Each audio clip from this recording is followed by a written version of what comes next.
매일 성경 묵상을 돕는 해설 가이드입니다. 안녕하세요. 묵상코치입니다. 함께 읽고 나눌 말씀은 누가복음 23장 13절에서 25절까지 말씀입니다. 먼저 13절에서 16절 읽겠습니다. 빌라도가 대제사장들과 관리들과 백성을 불러 모으고 이르되 너희가 이 사람이 미혹을 하는 자라 하여 내게 끌고 왔도다. 보라, 내가 너희 앞에서 신문하였을 때 너희가 고발하는 일에 대하여 이 사람에게서 죄를 찾지 못하였고 헤롯이 또한 그렇게 하여 그를 우리에게 도로 보내었도다. 보라, 그가 행한 일에는 죽일 일이 없느니라. 그러므로 때려서 놓겠노라. 13절에서 16절은 예수님을 석방하려는 빌라도의 모습입니다. 본문은 예수님의 무죄를 안 빌라도가 그를 석방하려고 시도한 것에 관한 서술입니다. 헤롯은 예수님을 빌라도에게 다시 이송했습니다.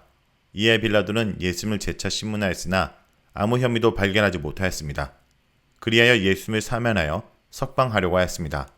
더욱이 빌라도는 유월절 명절에 제수를 사면하는 전례에 따라 죄인 한 사람을 석방하려고만 했습니다. 13절에서 빌라도는 대제사장들과 관리들과 백성을 소집합니다. 여기서 관리들은 22장 66절 이후에 언급된 사내들인 회원들을 말합니다. 그들은 계속해서 언급되는데 십자가에 못 박힌 예수님을 비우는 자들, 엠마오로 가던 제자 중 한 사람인 글로바의 증언에서 예수님을 십자가에 못 박게 한 주동자들로 묘사됩니다.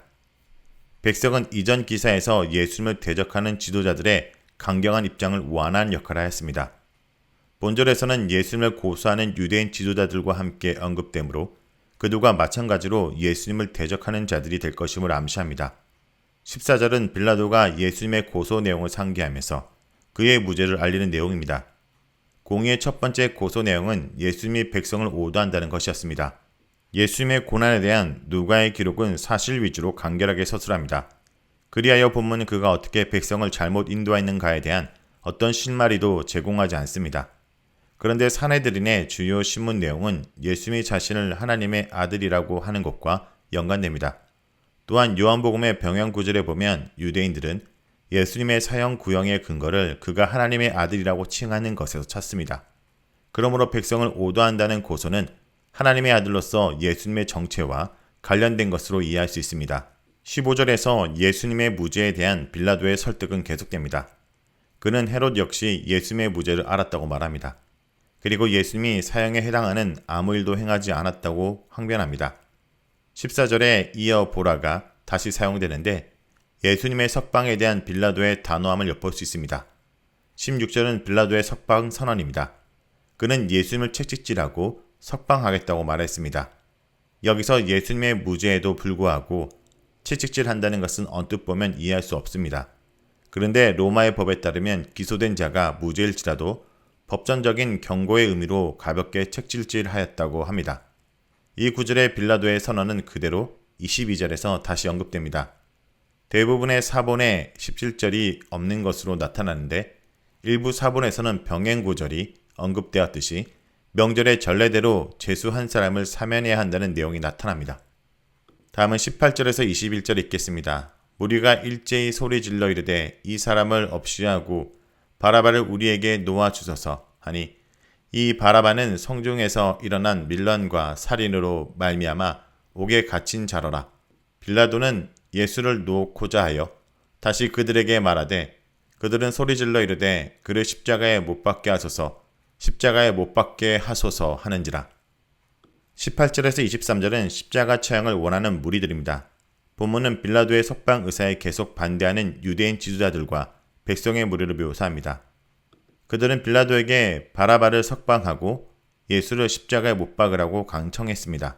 본문 18절에서 19절은 예수님의 석방에 반대하는 무리의 반응인데 13절에서 16절에 예수님을 석방하려고 시도한 빌라도의 태도와 대조됩니다.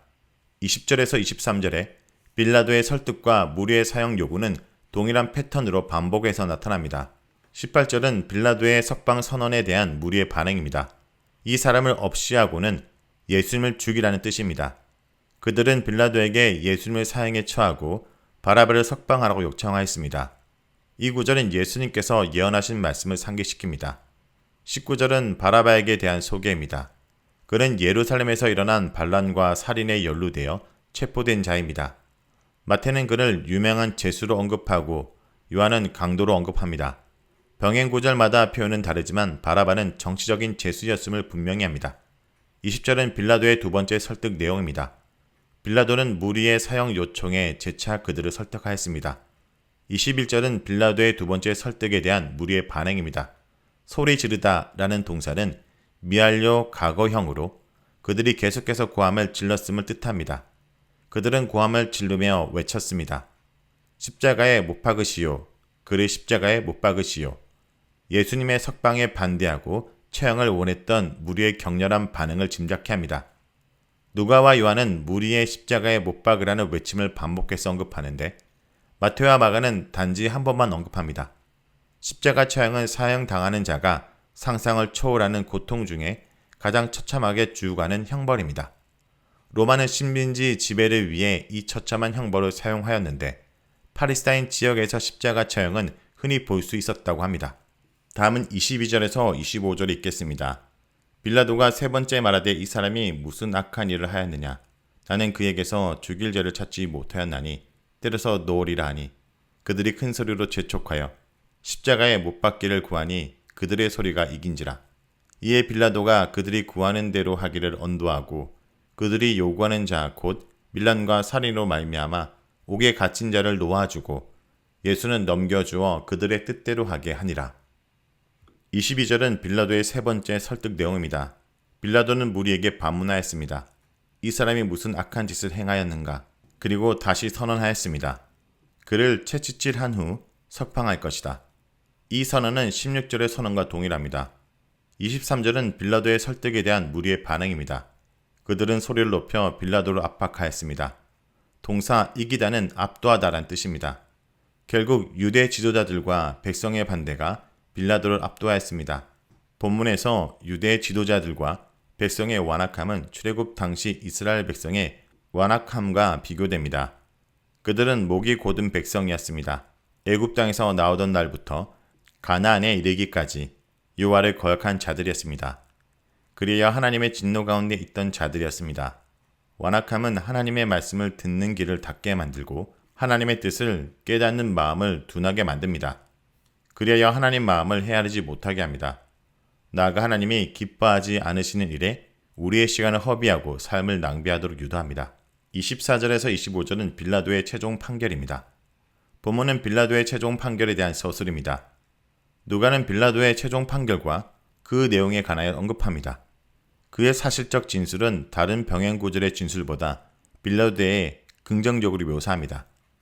빌라도가 예수님의 석방을 위해 단호하게 무리를 설득하는 모습을 길게 서술합니다. 병행 구절에서 언급된 그의 우유부단한 모습, 비열한 모습은 누가복음에서는 전혀 찾아볼 수가 없습니다.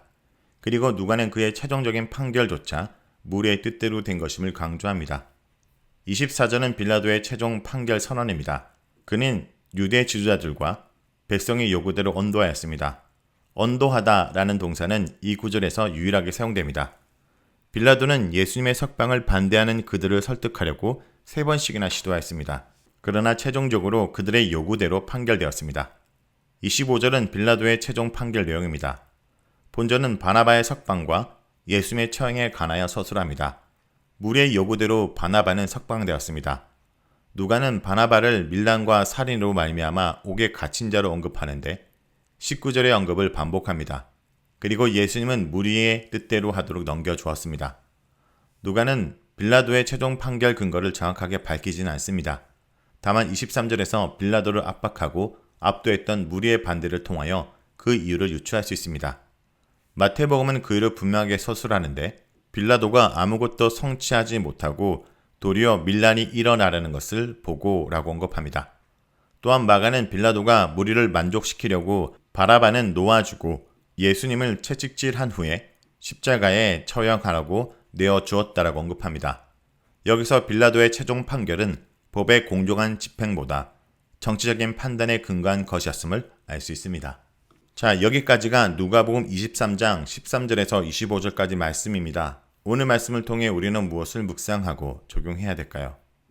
죄 없으신 예수님은 죄인을 대신하여 십자가에 못 박히셨습니다. 죄 있는 바라바 대신 죄 없는 예수님이 십자가에 못 박힌 것은 우리 죄를 대신 값을 치르는 예수님의 대속적 죽임을 잘 나타내는 사건입니다.